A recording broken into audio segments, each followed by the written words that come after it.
গোটা দুনিয়ার সব মিডিয়ার সাথে আমাদের দেশের মিডিয়াগুলোও খুব আকারে প্রচার প্রসার করতেছিল, কিন্তু নির্বাচনের ইস্যুতে ওই খবরাখবর প্রচার প্রসারের ভাটা পড়ছে। যদিও মিডিয়ায় আসতেছে না, কিন্তু ইহুদিদের জুলুম কিন্তু থামে নাই। দিন যাচ্ছে, তারা আরো অপকর্ম বাড়ায় যাচ্ছে, ঠিক কিনা বলেন? কারণ এখন আমাদের দেশের মিডিয়াগুলো নির্বাচন নিয়ে কিছুদিন নাচানাচি করলো বেশি, এখন সরকার গঠন নিয়ে নাচানাচি করবে, এখন লেখালেখি করবে এই সরকার টিকবে কিনা, যেহেতু ইংল্যান্ড তথা যুক্তরাজ্য কানাডা সাপোর্ট দেয় নাই। কত ইস্যু যে আসে বাংলাদেশে, ইস্যুর ঠিক নাই। অনেক সময় এই ফালতু ইস্যুর কারণে মূল বিষয়গুলো ঢাকা পড়ে যায়। বর্তমান দুনিয়ার এই জালেম ইহুদিরা মুসলমানদের উপরে নির্বিচারে গণহত্যা চালিয়ে যাচ্ছে। এতদিনে মনে হয় অফিসিয়াল হিসাব অনুযায়ী 30,000-এর বেশি হবে নিরপরাধ মুসলমানদেরকে ওরা শহীদ করেছে। সম্মানিত উপস্থিতি, পবিত্র কোরআনুল কারীমের সর্বাধিক পাঠিত সূরার নাম হলো সূরাতুল ফাতিহা। প্রতি নামাজের প্রত্যেক রাকাতে সূরা ফাতিহা লাগেই, এটা জামাতে পড়া হোক আর একাকী পড়া হোক। জামাতে যখন পড়া হয় ইমামের কেরাত, মুসল্লির কেরাত, নিজে যখন পড়া হয় নিজেই পড়ি আমরা। সূরা ফাতিহার অনেকগুলো নাম আছে। সূরা ফাতিহার অনেকগুলো নামের মধ্যে একটি নাম হলো সূরাতুদ দুআ। নাম কি বলেন? কেন? এই সূরার মধ্যে আল্লাহ তাআলা আমাদেরকে এমন কিছু দোয়া শিক্ষা দিয়েছেন যেটা হলো দুনিয়ার সর্বশ্রেষ্ঠ এবং সর্বোত্তম দোয়া। সূরা ফাতিহার মধ্যে আমরা কি দোয়া করি? দোয়া যেটা করি সেটা হলো ইহদিনাস সিরাতাল মুস্তাকিম। আল্লাহ, আপনি আমাদেরকে সিরাতে মুস্তাকিমের উপরে পরিচালিত করেন। এর সাথে সাথে আল্লাহ তাআলার কাছে কিছু মানুষের পথ থেকে পানাহ চাই।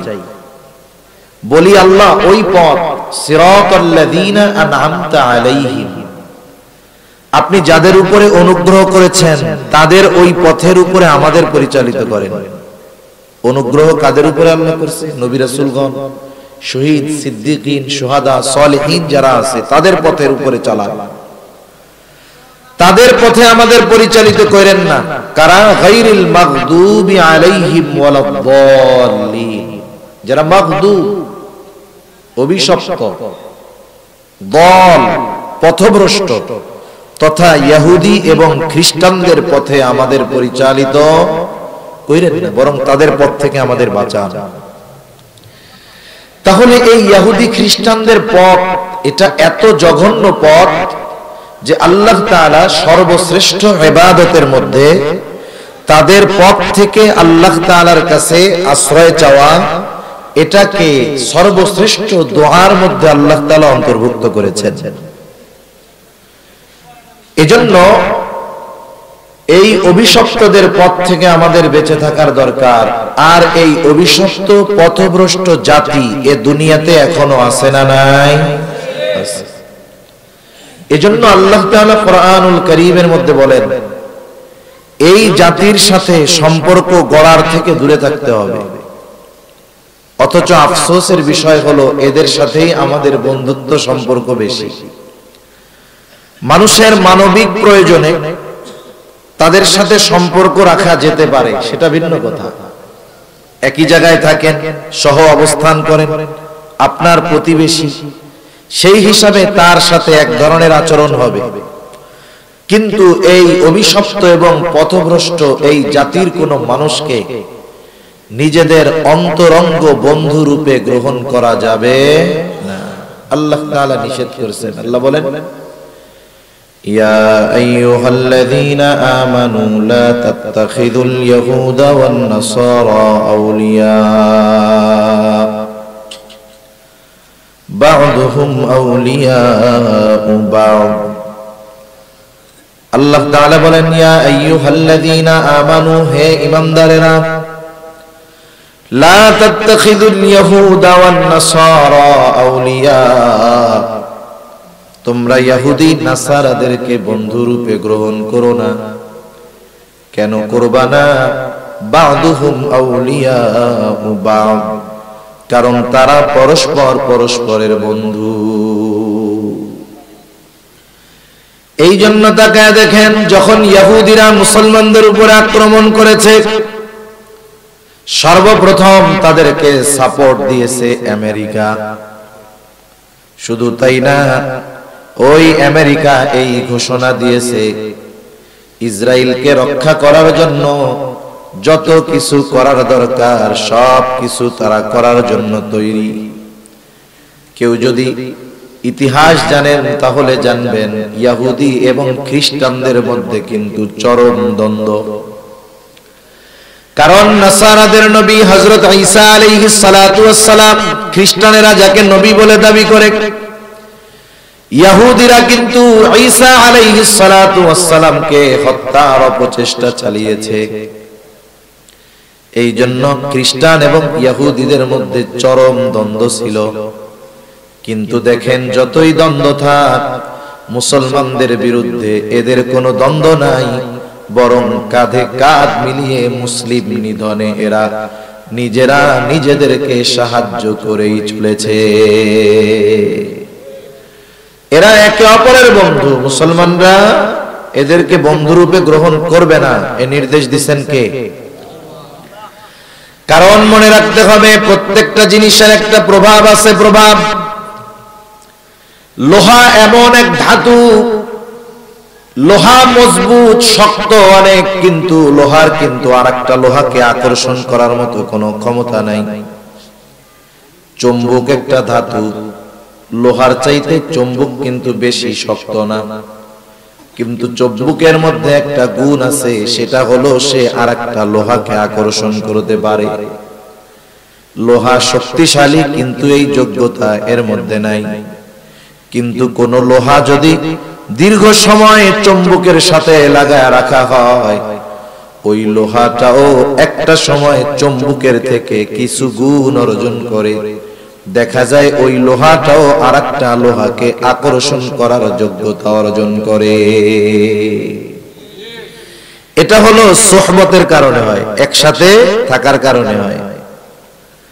যখন কোন মুসলমান একজন ইহুদি একজন নাসারাকে বন্ধুরূপে গ্রহণ করবে, একসাথে থাকবে, চলবে, বন্ধুত্ব করবে, এমনি প্রয়োজন সে ভিন্ন কথা। ইহুদি দোকানদার, খ্রিস্টান দোকানদার, আপনি যায় তার থেকে মাল জিনিস কিনলেন টাকা দিয়ে, কোনো অসুবিধা নেই। অমুসলিমের দোকান থেকে কিনলেন, অসুবিধা নাই। তবে কথায় কথা যেহেতু আসলো, খবরদার, এখন থেকে যারা মিষ্টি বানায় অমুসলিম, এদের দোকানের মিষ্টি কিন্তু খাওয়া যাবে না। কেন বলেন হুজুর খাওয়া যাবে না, জায়েজ নাই? আমি বলি জায়েজ অনেক কিছুই আছে, সব জায়েজ আমল করা যায় না। একজন থুতু ফেলছে, থুতু, থুতু বুঝেন তো? আপনাদের এদিক কি বলে? থুতুই তো কয়। এখন স্যাপ বা থুতু যা বলেন বলেন, মনে করেন একজন এই জায়গায় স্যাপ ফেলাইছে, জায়গাটা পরিষ্কার, টিস্যু দিয়ে ধুয়ে ধুয়ে দিছি, স্যাপ ফেলাইছে। সে যে স্যাপ ফেলাইছে ওরে যদি কই যে স্যাপটা তো ফেলাই দিলেন, এখন চাইটা খান, এই স্যাপ যদি খায়, স্যাপ কিন্তু হারাম না। তাইলে হারাম যেহেতু না, এটা খাইলে গুনাহ হবে বলেন? তার মানে কেউ যদি খায়, এটা খাওয়া জায়েজ আছে। এখন বলেন তো, এই জায়েজ কাম আপনাদের কাউরে যদি ডাক দেই যে একজন এদিকে আসেন, এই জায়গায় স্যাপ ফেলান, স্যাপ ফেলাইলেন, এখন বললাম এই যে পকেট থেকে 1000 টাকার নোট, এটা খালি চাটা দিয়ে আবার খাইবেন, আপনারা কি বলবেন? হুজুর আপনারে 10,000 টাকা দিব, আপনি খান। আমারে 10,000 দিলেও তো আমি এই জায়েজ কাজ করব না। আর আপনি যখন কইবেন হুজুর আমারে আপনি 1000 টাকা দিয়ে এই কাম করাইতে চান, তাহলে দেখেন সব জায়েজ কাজ করা যায় না। অমুসলিমের দোকান থেকে মিষ্টি কিনা খাবেন, এটা জায়েজ আছে, কিন্তু মানুষের কিছু গায়রাত আছে, রুচিশীলতার বিষয় আছে। এজন্য আমি আমার ব্যক্তিগতভাবে অমুসলিম, আমি কোন ধর্মকে টার্গেট করে বলতেছি না, কারা হবে এটা আপনারা এমনিই বুঝবেন। অমুসলিমদের দোকান থেকে আমি কখনো মিষ্টি টিষ্টি এসব খাই না, এটা আমার ব্যক্তিগত রুচিতে বাদে। কিন্তু যখন ফেসবুকের মধ্যে দেখলাম যে এই মাসে মোল্লাদের 20 লিটার গোমূত্র খাওয়াই দিছি, তারা নিজেরা ফেসবুকে পোস্ট দিছে, আপনারা দেখছেন কেউ এই ছবিটা? দেখছেন? নিজেরাই পোস্ট দিছে যে আমরা এই মাসে 20 লিটার গরুর দুধ খাওয়াইছি। হায় হায়, সাথে সাথে নাকি গোবরও কিছু খাওয়াইছে। তা এই ধারা তারা অব্যাহত রাখতে বলছে আমাদেরকে খাওয়ানোর জন্য। এখন বলেন, ওরা যেহেতু এই কাজ করে, আগে শুনতাম, এখন ওরা আত্মস্বীকৃতি দিল যে হ্যাঁ আমরা এই কাজ করি, ঠিক না? এখন বলেন তো, এই নাপাক খাওয়া আমাদের জন্য ঠিক হবে?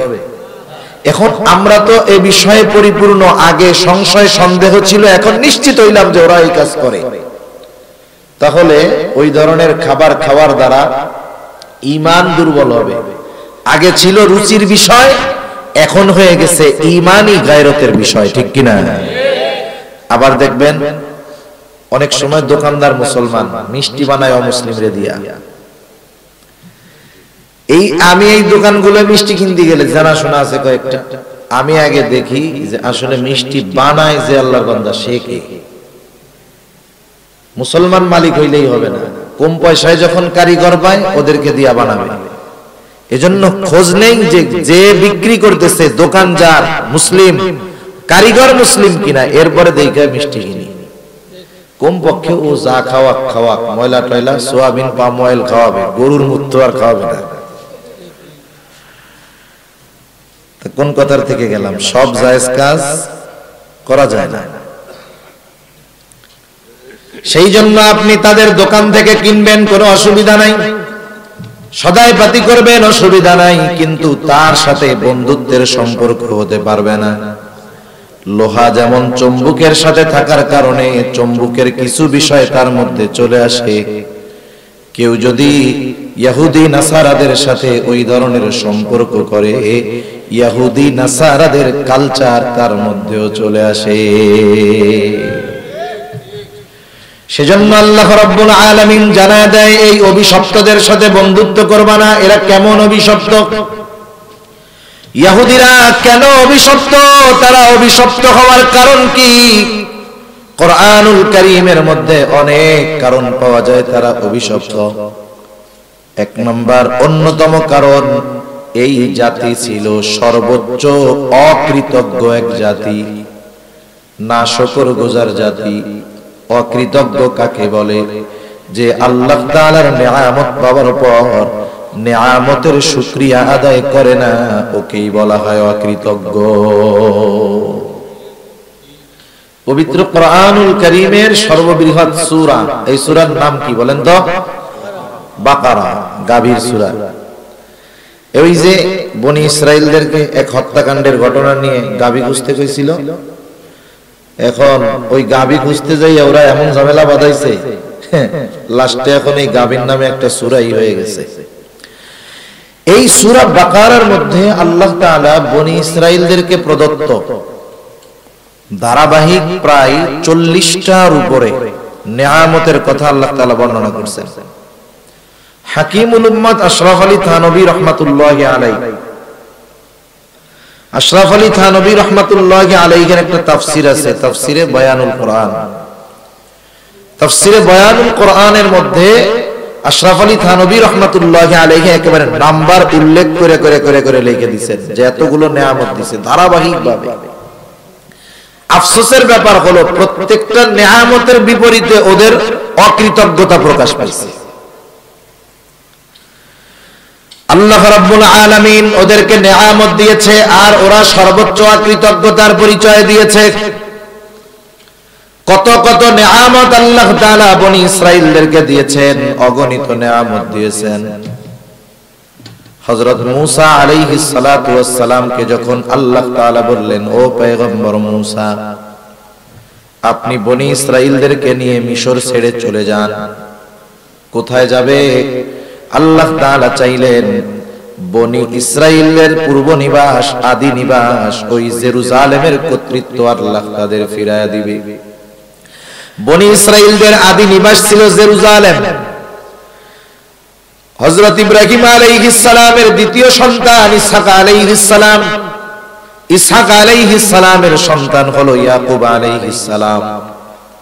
অনেকে আমরা জানি না, অনেকে ভাবে মসজিদুল আকসা নির্মাণ করেছে হলো সুলাইমান আলাইহিস সালাম। না না, উনি এটার সংস্কার করেছে, কিন্তু এই মসজিদুল আকসা এটা নির্মাণ করেছে হযরত ইব্রাহিম আলাইহিস সালাম। নবীরা যেই জায়গায় যায় আগে সেই জায়গায় মসজিদ বানায়। আল্লাহ তাআলা যখন আদম আলাইহিস সালামকে দুনিয়ায় পাঠাইছেন, উনি প্রথম নিজের ঘর না বানাইয়া আগে বানাইছেন আল্লাহর ঘরে, ইবাদতের ঘর।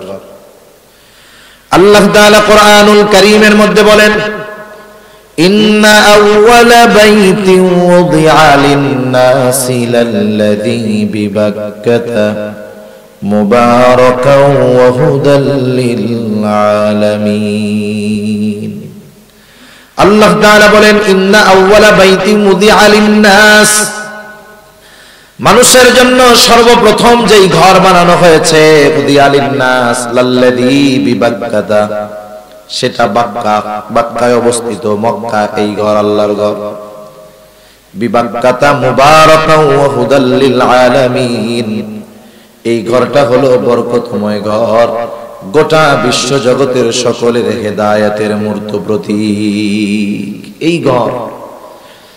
আবার ইব্রাহিম আলাইহিস সালাম, ওনার জন্মস্থান ছিল হলো ইরাকের বাবেলে, হিজরত করেছেন জেরুজালেম। রাসূল আকরাম সাল্লাল্লাহু আলাইহি ওয়াসাল্লামকে প্রশ্ন করা হলো, ইয়া রাসূলুল্লাহ, দুনিয়ার মধ্যে সর্বপ্রথম মসজিদ কোনটা?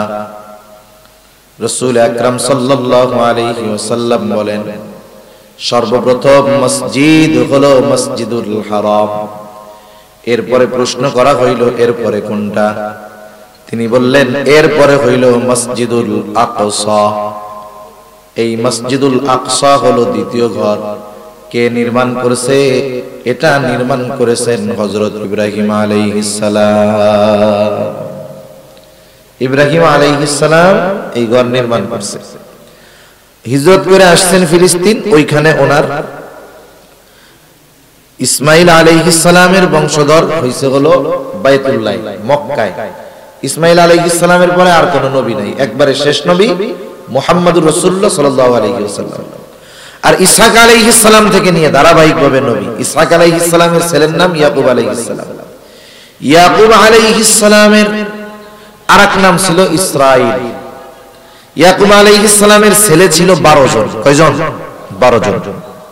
এই 12 জনের মধ্যে একটা ছেলের নাম ছিল ইয়াহুদা অথবা ইয়াহুজা। উনি বড় সন্তান অথবা চতুর্থ সন্তান। এই সন্তানের নাম অনুসারে ইহুদি গোত্র এটা প্রসিদ্ধ হয়েছে বেশি। মুসা আলাইহিস সালামের মাধ্যমে ইহুদি ধর্ম বিশ্বব্যাপী বেশি প্রসিদ্ধি লাভ করছে। ইয়াকুব আলাইহিস সালামের আরেক সন্তানের নাম ইউসুফ আলাইহিস সালাম। ইউসুফ আলাইহিস সালামের ঘটনা আপনাদের জানা আছে। ইউসুফ আলাইহিস সালাম বাকি 11 ভাই, বাকি 10 ভাই হত্যা করার নিয়ত করলো। একজনের পরামর্শ অনুযায়ী যখন তাকে কুয়ার মধ্যে ফালায় দেওয়া হলো, বণিক দল পানি তুলতে গিয়া বালতি যখন ফালায়, ইউসুফ আলাইহিস সালাম বালতির সাথে উপরে উঠে আসছে। তাকায় দেখে, আরে সুন্দর, কত সুন্দর চেহারা। নিয়ে গেছে মিশরের বাজারে বিক্রয় করার জন্য।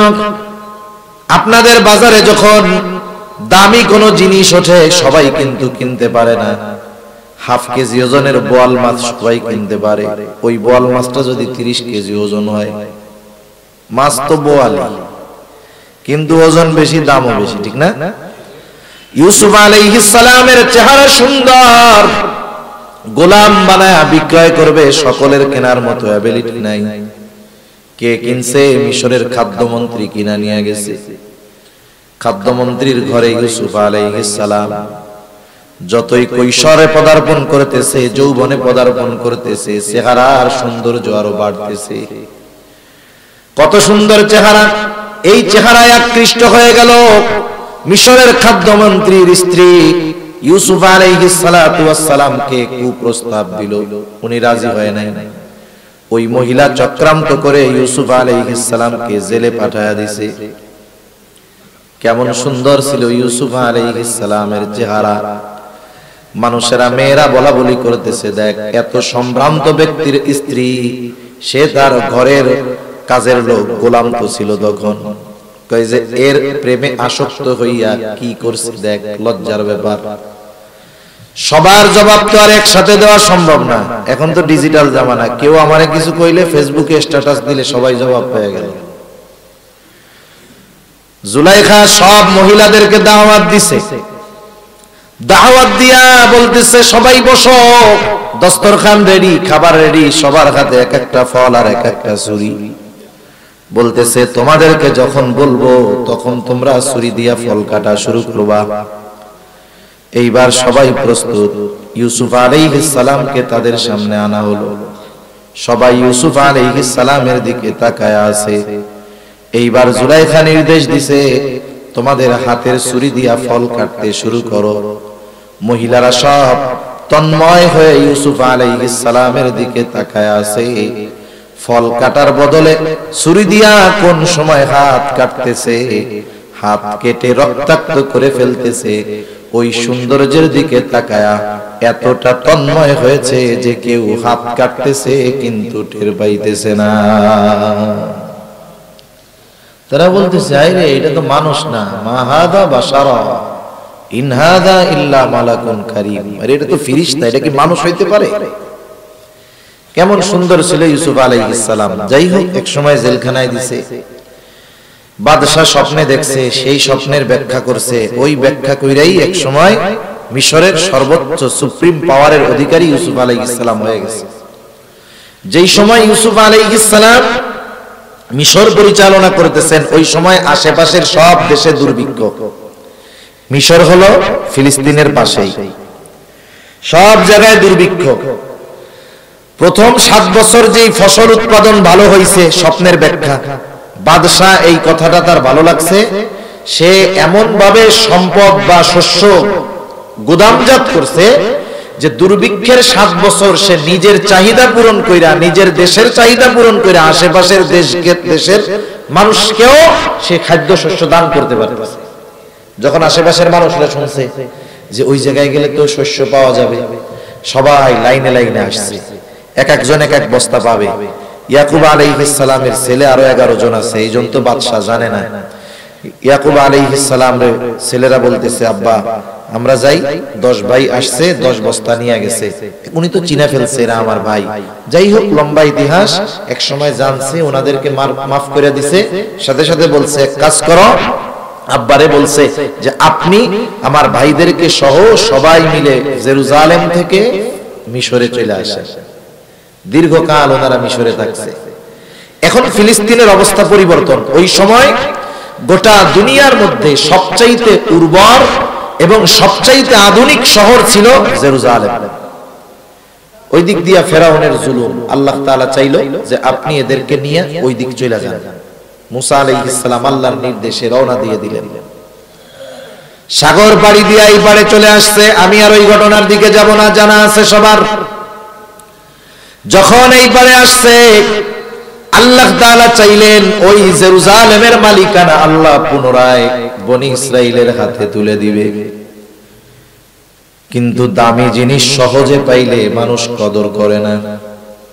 দেখবেন বাবা বিদেশে থাকে কত কষ্ট করে, বাবা রক্তকে পানি বানায়া সম্পদ উপার্জন করে, একটা রিয়াল একটা ডলার ভাঙার সময় 10 বার চিন্তা করে। ওই বাবা যখন তার কষ্টার্জিত সম্পদ বাড়িতে পাঠায় দেয়, তার পোলা বাবার ওই কষ্টার্জিত সম্পদের মূল্যায়ন করতে পারে না, বরং বন্ধুদেরকে নিয়ে আড্ডা মাড্ডা দিয়া প্রতিদিন হাজার হাজার টাকা নষ্ট করে। আছে না নাই? দামি জিনিস সহজে পাইলে মানুষ কদর করে না। আল্লাহ তাআলাও চাইলেন এমন দামি জিনিসের মালিক আমি আল্লাহ তাদের বানাবো, যদি বিনা পরিশ্রমে অর্জন করে মূল্যায়ন করবে না। আল্লাহ তাআলা মুসা আলাইহিস সালামকে বললেন, পয়গম্বর আমি ওদেরকে ওই জেরুজালেমের কর্তৃত্ব দিব, কোনো সন্দেহ নাই, তবে শর্ত হইল ওই জেরুজালেমে যারা শাসন করতেছে তাদের বিরুদ্ধে বনি ইসরাইলীদের জিহাদ করতে হবে। জিহাদ করতে হবে, তবে ঠকবে না, এরাই জিতবে, কোনো টেনশন নাই। মুসা আলাইহিস সালাতু ওয়াস সালাম তাদেরকে জানাইলেন যে যুদ্ধ করতে হবে। সাথে সাথে বনি ইসরাইলের 12টা গোত্র ছিল। 12 গোত্র থেকে 12 জন প্রতিনিধিকে পাঠায় দিলেন, যাও জেরুজালেমের খবরাখবর নিয়ে আসো। যখন কোথাও কোনো সেনাবাহিনী পাঠানো হয়, যুদ্ধের জন্য যাবে, গোয়েন্দাদের আগে পাঠানো হয়, দেখে আসো অবস্থা কেমন। 12 জন যখন ওই শহরের দরজা দিয়ে ঢুকছে, বলেন তো আপনাদের এলাকায় যদি চাইনিজ কোনো মানুষ আছে, চায়নার কোনো মানুষ আছে, অথবা আফ্রিকার কোনো মানুষ আছে, আপনারা কি চিনতে পারবেন? চিনবেন না যে এটা আমাদের এলাকার লোক না। ওই 12 জন যখন শহরের দরজা দিয়ে ঢুকছে, তখন জেরুজালেম শাসন করত আমালিকা গোত্র। এরা, এদের পূর্বপুরুষ বড় শক্তিশালী ছিল, ওরাও বড় শক্তিশালী ছিল। একটা লোক দেখছে যে ওই যে 12 জন, এরা তো আমাদের এলাকার লোক না। এত শক্তিশালী ছিল আমালিকা গোত্রের এক একজন। ওই এক ব্যক্তি একা গিয়া 12 জনকে বেঁধে বাদশার কাছে নিয়ে গেছে। একজন কয়জন রে বেঁধে ফেলছে? 12 জন রে। এখন বাদশার কাছে নিয়ে গেছে। এরা তো বিন্দেশী লোক, গুপ্তচর, গোয়েন্দা টোয়েন্দা হইতে পারে, কি করা যায়? কয়েকজন বাদশাকে পরামর্শ দিছে, বাদশা এক কাজ করেন, এদের ছেড়ে দেন। কি বলো, ছেড়ে দিব কেন?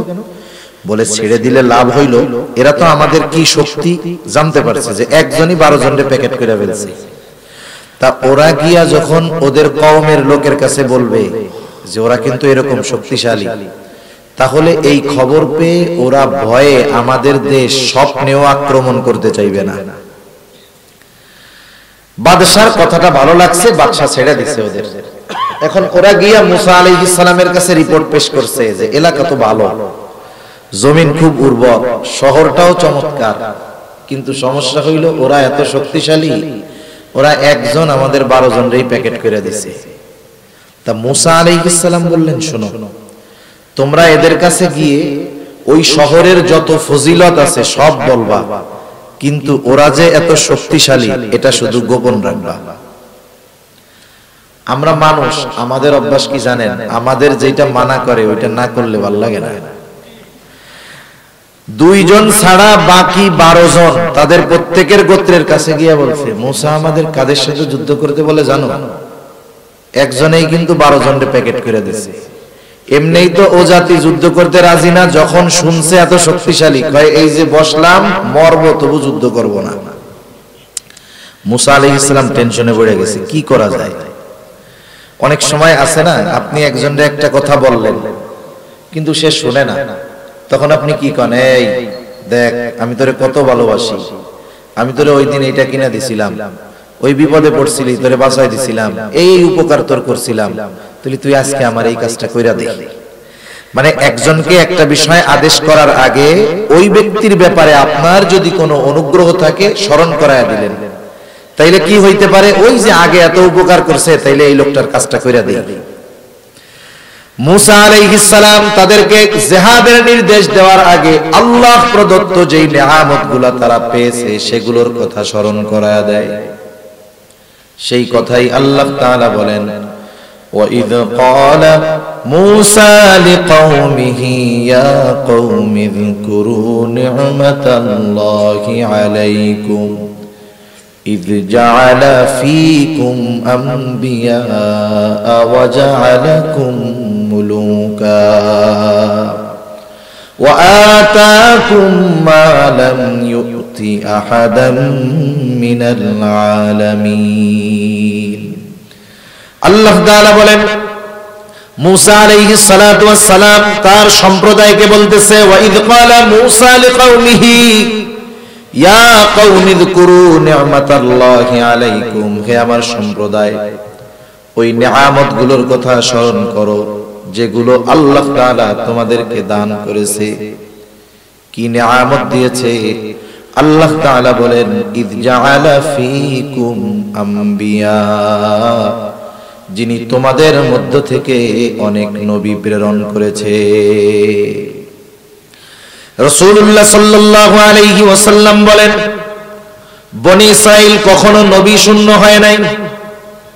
যখনই তাদের মধ্য থেকে একজন নবী পরপারে চলে গেছে, একজন নবী যখন ইন্তেকাল করেছে, আল্লাহ তাআলা আর একজনকে নবুয়ত দিয়ে ওই শূন্য স্থান আল্লাহ পূরণ করে দিয়েছে। একেবারে ঈসা আলাইহিস সালাম পর্যন্ত বনি ইসরাইল কখনো নবী শূন্য হয় নাই। বলেন তো আপনাদের এলাকায় বিভিন্ন বংশ গোত্র আছে নাকি? কি কি বংশ গোত্র আছে আপনাদের? দু একটা নাম বলেন। চৌধুরী, শেখ, তালুকদার, সরকার, একটা বংশ আছে না? ঘুমাসতেছে নাকি আপনাদের? তাকবীর দেন, নারায়ে তাকবীর। আমি তো আবার গরম দিয়ে কথা কইতে পারি না, এই শীতের রাত্রে গরম না দিলে হয় নাকি?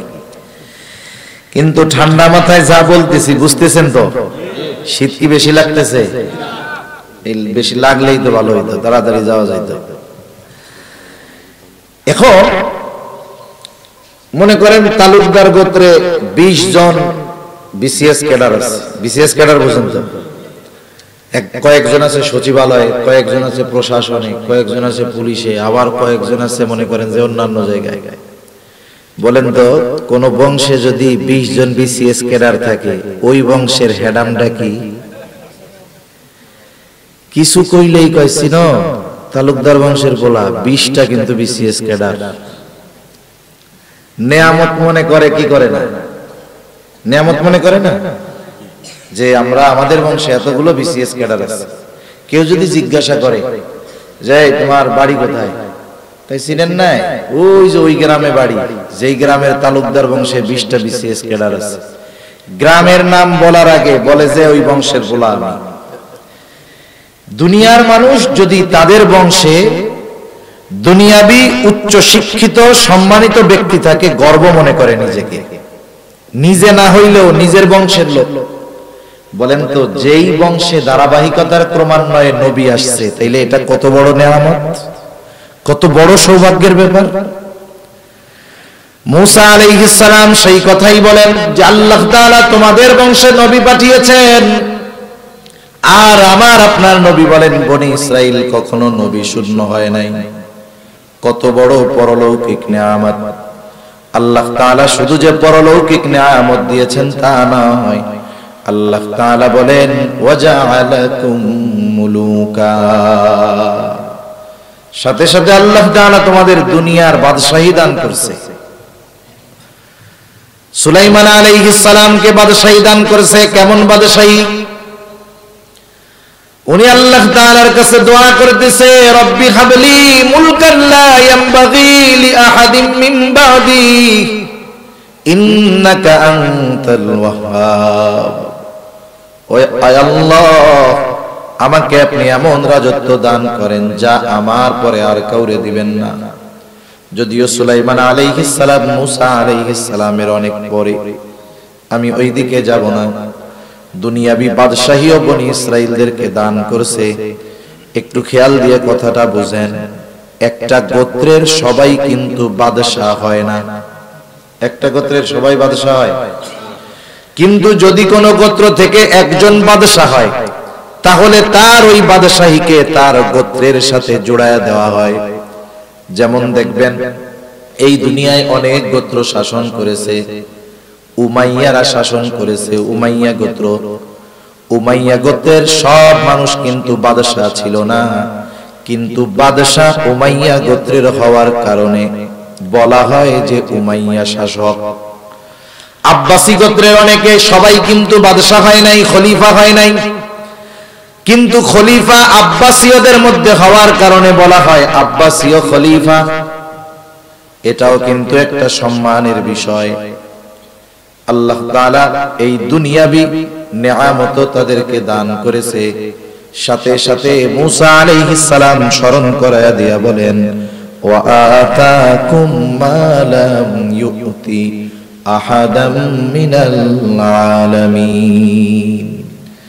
সাথে সাথে এমন কিছু নেয়ামত আল্লাহ তোমাদের দিছে যা বিশ্ববাসী আর কাউকে দেন নাই। মূসা আলাইহিস সালাম যখন বলতেছে এই কথাটা ওই পর্যন্ত, মানে ওর আগ পর্যন্ত দেয় নাই, দেয়ও তো নাই। কেমনে সমুদ্রের মধ্যে দিয়ে রাস্তা বানায়া ওদেরকে চলাচলের ব্যবস্থা করে দিয়েছে। ওরা চিন্তা করেছে ঘর বাড়ি নাই, থাকমু কেমনে? আকাশের মেঘকে ওদের জন্য ছাদ বানায়া দিয়েছে। এত মানুষ না খাইয়েই তো মরবো মনে হয়। আল্লাহ বলেন না খায়া মরবি কেন? মারতে চাইলে তো ফেরাউনের হাতে মাইরা তোদেরকে শহীদ বানায় দিতাম, মর্যাদা বেশি হইত। যেহেতু ওর হাতে মারি নাই, সাগরের মধ্য দিয়ে রাস্তা বানায় আনছি, না খাওয়াইয়া আমি আল্লাহ মারবো না। আসমানি খাবারের ব্যবস্থা আল্লাহ করে দিছে, সুবহানাল্লাহ বলেন। এইরকম দামি দামি নিয়ামতের কথা মুসা আলাইহিস সালাম স্মরণ করায় দিয়া বলতেছে, এখন তো আল্লাহ তো একটু জিহাদের আদেশ দিছে। কি আদেশ?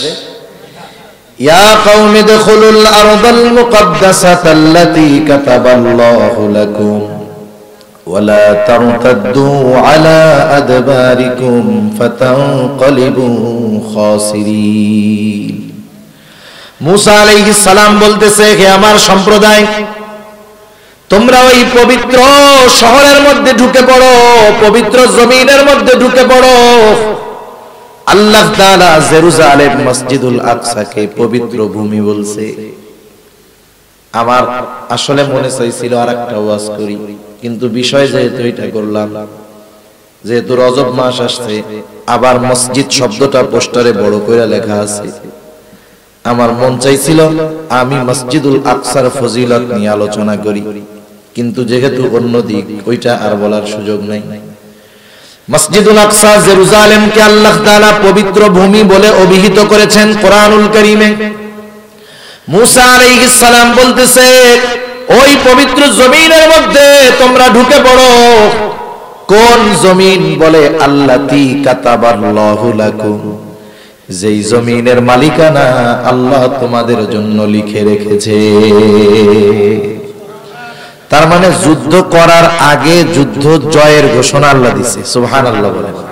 এখন তোমাদের কাম হইল খালি তোমরা ওই জমিনে ঢুকবা, ওরা যত শক্তিশালী হোক কোনো টেনশন নাই। তবে একটা কাজ করবা না, সামনের দিক যাবা তো যাবা, পেছনের দিকে ফিরবা না।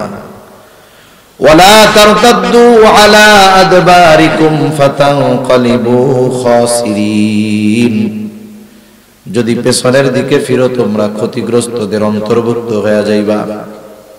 কত দরদ নিয়ে আগাম জয়ের সুসংবাদ দিয়ে মুসা আলাইহিস সালাম তাদেরকে ওই জমিনে প্রবেশ করার জন্য অনুরোধ করলেন, আদেশ করলেন। কিন্তু ওই যে আগে 10 জন আইসা কি কইছিল রে, খবরদার, একজন কিন্তু 12 জনের প্যাকেট করে ফেলছে। এরা কতটা অবাধ্য!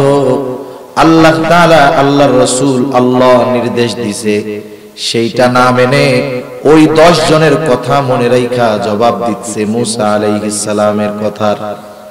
কি বলতেছে? এইবার ওরা বলে, ক্বালু ইয়া মুসা ইন্না ফিহা কওমান জাব্বারিন। মুসা, ওইখানে এক শক্তিশালী সম্প্রদায় আছে, যাদের একজনই 12 জনকে সাইজ করে ফেলে। ইন্না লান নাদখুলাহা হাত্তা ইয়াখরুজু মিনহা ফাইন ইয়াখরুজু মিনহা ফাইন্না দাখিলুন। ও মুসা, আপনি আমাদেরকে যত কিছুই বোঝান না কেন, কাজ হবে না। আমরা ততক্ষণ পর্যন্ত ওই জায়গায় প্রবেশ করব না। ওয়া ইন্না লান নাদখুলাহা হাত্তা ইয়াখরুজু মিনহা, যতক্ষণ না ওই জাতি ওইখান থেকে বাহির না হয়। ফাইন ইয়াখরুজু মিনহা ফাইন্না দাখিলুন, যদি ওরা ওই আমালিকা গোত্র ওখান থেকে বের হয়ে যায়, ফাঁকা মাঠ যদি পাই তাইলে গোল দিমু।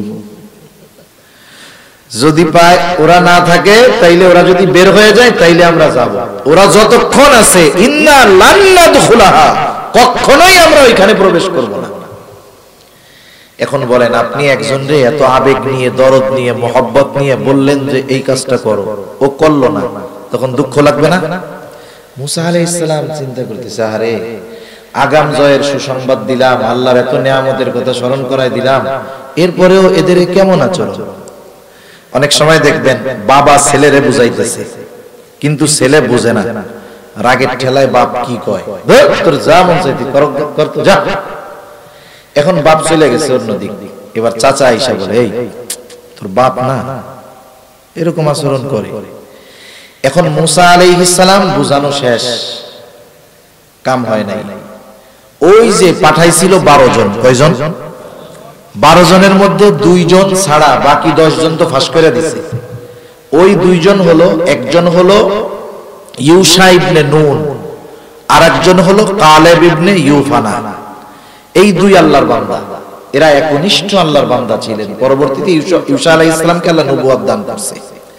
এইবার ওই 2 ব্যক্তি সবাইকে বুঝাইতেছে।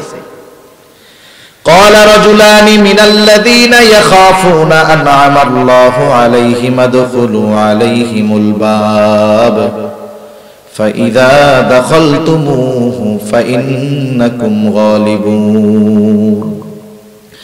যাদের উপরে আল্লাহ তাআলার বিশেষ অনুগ্রহ ছিল, ওই 2 আল্লাহর বান্দা তাদেরকে বলতেছে, তোমরা শহরের নিকট দরজা দিয়ে শহরে প্রবেশ করো, কোনো টেনশন কইরো না।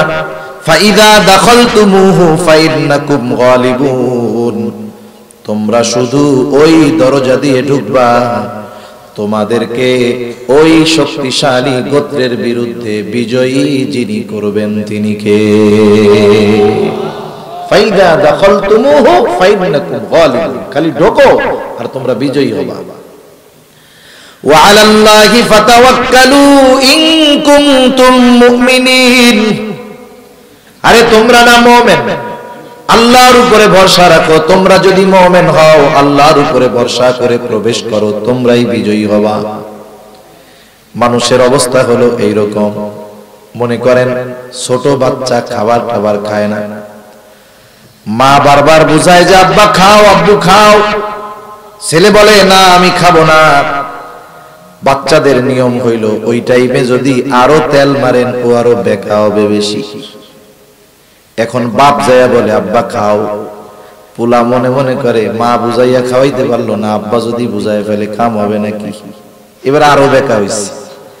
বনি ইসরাইল চিন্তা করে মিয়া নবী বুঝাইয়া পারলো না, আর তোমরা আমাদের বুঝাইয়া ফেলবা। এবার জবাব আরো কঠোর। ওরা বলতেছে ক্বালু ইয়া মূসা ইন্না লান নাদখুলাহা আবাদাম মা দামু ফিহা। ও মূসা আপনি শুনে নেন, ইন্না লান নাদখুলাহা আবাদাম মা দামু ফিহা, ওই জাতি যতক্ষণ ওইখানে অবস্থান করবে ততক্ষণ আমরা কখনোই ওইখানে প্রবেশ করব না। মূল কথা হইল আমরা ঢুকবো কিন্তু যুদ্ধ করতে পারবো না। যুদ্ধ কইরা তাড়ায় দেন, এরপরে আমরা গিয়া ঢুকবো, কোনো অসুবিধা নেই।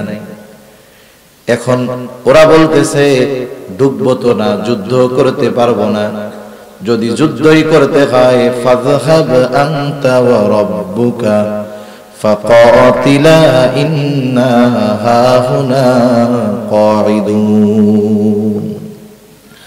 ওরা বলতেছে আমরা তো এখানে প্রবেশ করবই না, যুদ্ধ করতে পারবো না, আপনি আপনার রব আর আপনি গিয়া যুদ্ধ করেন, আমরা এখানে বসলাম, আমরা যুদ্ধ করতে পারবো না। একটু চিন্তা করে দেখেন, সব মুফাসসির এই আয়াতের তাফসীরের মধ্যে রাসূলুল্লাহ সাল্লাল্লাহু আলাইহি ওয়াসাল্লামের সাহাবীদের কথা আনছেন যে চিন্তা করো কোথায় মুসা আলাইহিস সালামের সাথী আর কোথায় পয়গম্বর আরবি মুহাম্মদুর রাসূলুল্লাহ সাল্লাল্লাহু আলাইহি ওয়াসাল্লামের সাথী। এত নিয়ামত খাওয়ার পরেও, এত কুদরত দেখার পরেও আল্লাহ তাআলার নির্দেশ মেনে জিহাদের ময়দানে যায় নাই। যুদ্ধ জয়ের আগাম সুসংবাদ পাওয়ার পরেও যুদ্ধের ময়দানে যায় নাই। কিন্তু রাসূলুল্লাহ সাল্লাল্লাহু আলাইহি ওয়াসাল্লামের উম্মত বদরের যুদ্ধের ইতিহাস, লম্বা ইতিহাস, পটভূমি বলার মতো সময় নাই। যারা আছেন উলামায়ে কেরাম অথবা যারা ইতিহাস জানেন, আপনারা জানেন মূলত বদরের যুদ্ধটা সংগঠিত হওয়ার কথা ছিল না। নবীজি মূলত যুদ্ধের জন্য সৈন্যবাহিনী পাঠায় নাই, পাঠাইছিল ছোট্ট একটা দল আবু সুফিয়ানের বাণিজ্য কাফেলাকে আটক করার জন্য, বাধা দেওয়ার জন্য, আক্রমণ করার জন্য।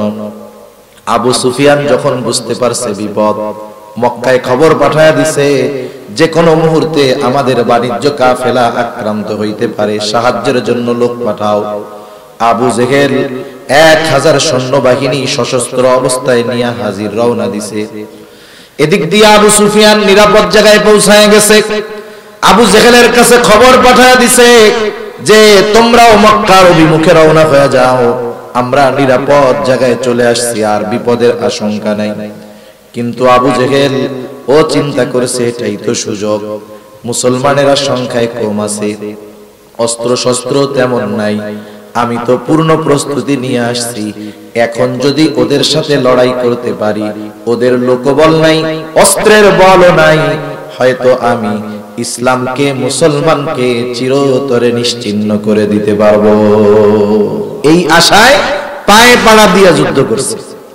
অবস্থা এইরকম, নবীজি চিন্তায় পড়ে গেছে। একে তো গরমের সময়, দ্বিতীয়ত আবার রোজা, ওই বছরই রোজা প্রথম ফরজ হয়েছে। আরবের কি গরম, রোজা রেখে ওই গরমের মধ্যে যুদ্ধ না কইরা আর কোনো উপায় নাই।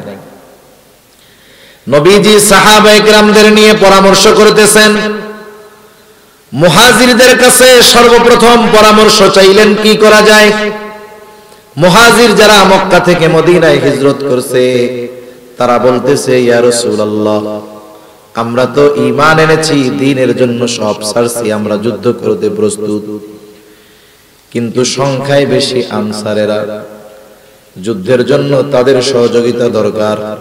নবীজি চিন্তা করতেছিলেন, না জানি আনসারেরা বলে বসে ইয়া রাসূলুল্লাহ, আপনারা আসলেন মদিনা মক্কা থেকে, থাকার জায়গা দিলাম, সব দিলাম, এখন কি আবার জীবনও দিতে বলেন নাকি?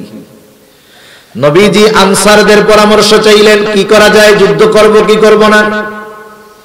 আনসারদের মধ্য থেকে সাদ বিন মুআজ রাদিয়াল্লাহু তাআলা আনহু দাঁড়ায় গেল। সাদ বিন মুআজ রাদিয়াল্লাহু তাআলা আনহু বলে ইয়া রাসূলুল্লাহ, আপনি আমাদের কাছে জানতে চান আমরা কি বলবো, আমাদের মত কি, আপনি শুনেন, আপনি যদি আমাদের আর যদি শুধু নির্দেশ দেন তোমরা সবাই সমুদ্রের মধ্যে ঝাঁপায়া পড়ো, ইয়া রাসূলুল্লাহ আপনি নির্দেশ দেওয়ার পরে আমাদের দিকে তাকায় দেখবেন, আপনার এই নির্দেশ আমরা এমন ভাবে পালন করব, আপনি তাকায় দেখবেন আপনার নির্দেশের পরে একটা মানুষও সাগরের তীরে দাঁড়ায় নাই, আপনি নির্দেশ দেওয়ার সাথে সাথে সকলে সমুদ্রের মধ্যে ঝাঁপায়া পড়বে।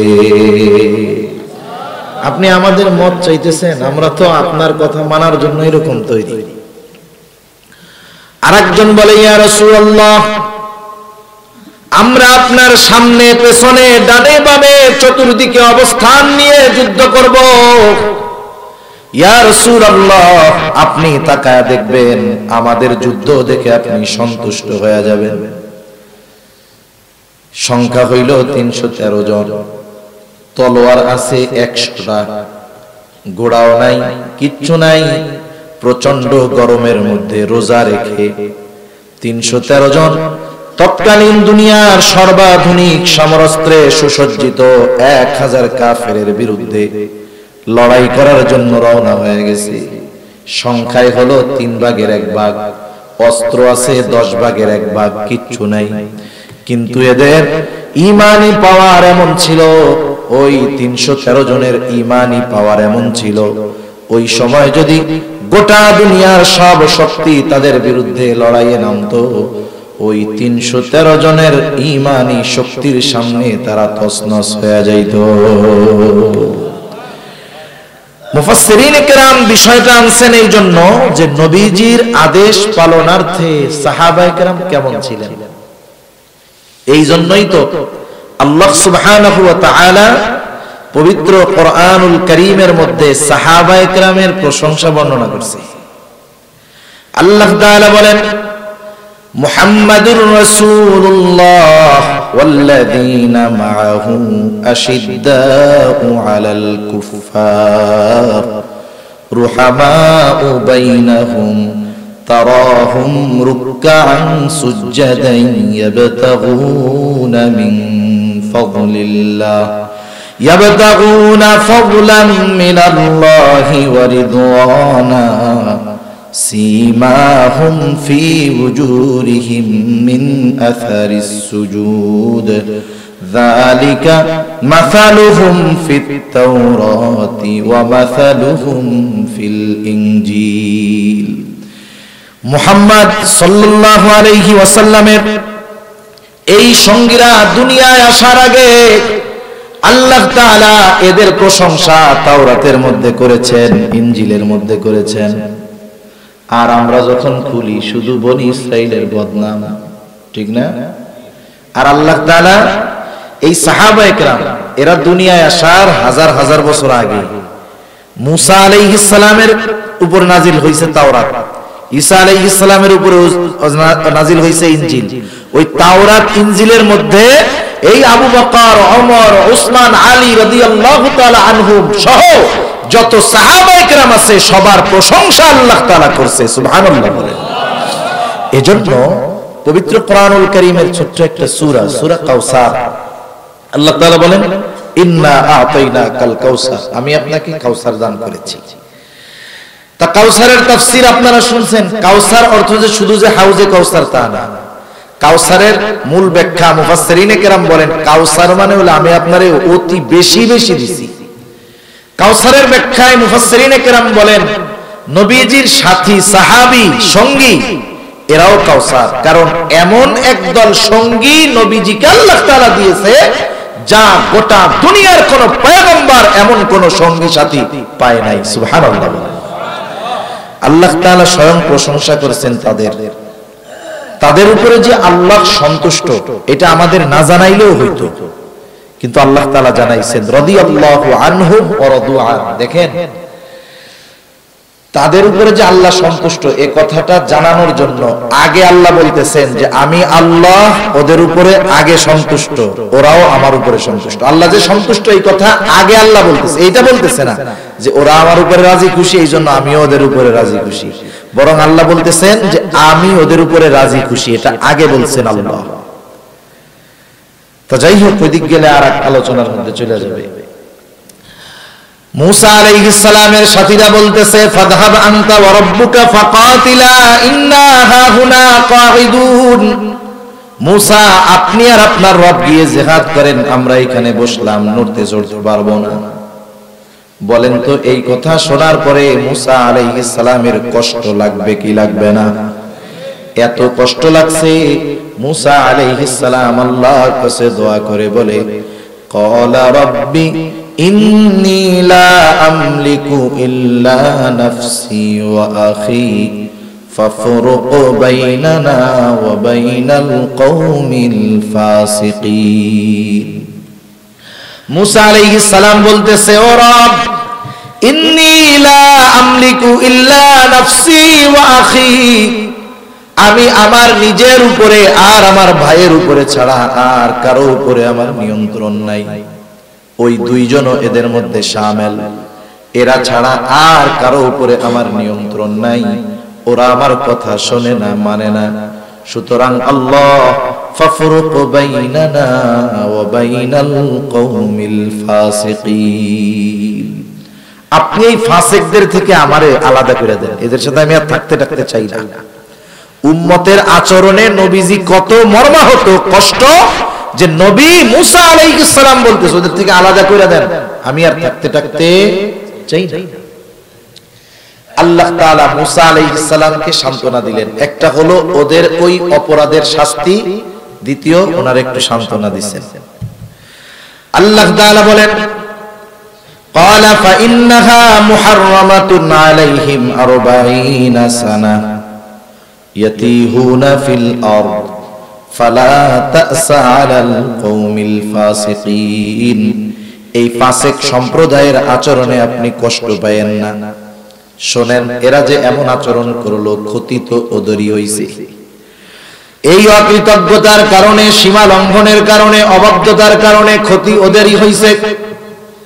যেই জিনিসটা আমি আল্লাহ ওদেরকে সহজে দিয়ে দিতাম, অকৃতজ্ঞতার কারণে, অবাধ্যতার কারণে, সীমা লঙ্ঘনের কারণে এটাকে আমি ওদের জন্য 40 বছর নিষিদ্ধ করে দিলাম, হারাম করে দিলাম, পাবে না। এখন মুসা আলাইহিস সালামের সাথে এমন আচরণ করলো, সকালবেলাই বলে মুসা আমরা আর এইখানে থাকবো না, মিশরে চলে যাব। এইবার সকালবেলায় হাঁটা শুরু করেছে, হাঁটতেছে মিশরের দিকে। হাঁটতে হাঁটতে সকালবেলা হাঁটা শুরু করে যখন সন্ধ্যায় হাঁটা থামায়, দেখে সকালে যেখান থেকে হাঁটা শুরু করছে সন্ধ্যায় আইসা সেই জায়গায় হাজির। আবার পরের দিন হাঁটা শুরু করেছে, সকাল থেকে সন্ধ্যা পর্যন্ত হাঁটছে, সন্ধ্যার সময় আইসা দেখে আবার সেই জায়গায় হাজির। এইভাবে 1-2 দিন না, পুরা 40টা বছর সারাটা দিন আল্লাহ তাআলা এই বনি ইসরাইলদেরকে শুধু হাঁটানোর উপরে রাখছে। এই 40 বছর তিহ ময়দানের মধ্যে খালি ঘুরছে। 40 বছরের মধ্যে মুসা আলাইহিস সালাম দুনিয়া থেকে চলে গেছে, হারুন আলাইহিস সালাম চলে গেছে। এরপরে ইউশা ইবনে নূনকে আল্লাহ তাআলা নবুয়ত দিয়েছেন। ওনার নেতৃত্বে বনি ইসরাইলেরা তওবা করে আমালিকা গোত্রের সাথে যুদ্ধ করছে, আল্লাহ তাআলা তাদেরকে বিজয় দান করছে। এরপরে দীর্ঘকাল ব্যাপী বনি ইসরাইলের উত্থান পতনের ইতিহাস আছে, একবার দৌড়ানি খাইছে আবার আসছে, এভাবে করতে করতে সর্বশেষ খ্রিস্টীয় প্রথম শতাব্দীতে চূড়ান্ত ভাবে জেরুজালেম থেকে তাদেরকে বাইর করে দেওয়া হয়েছে। একেবারে 2000 বছর প্রায় ওরা জেরুজালেমে মসজিদুল আকসায় ঢুকতে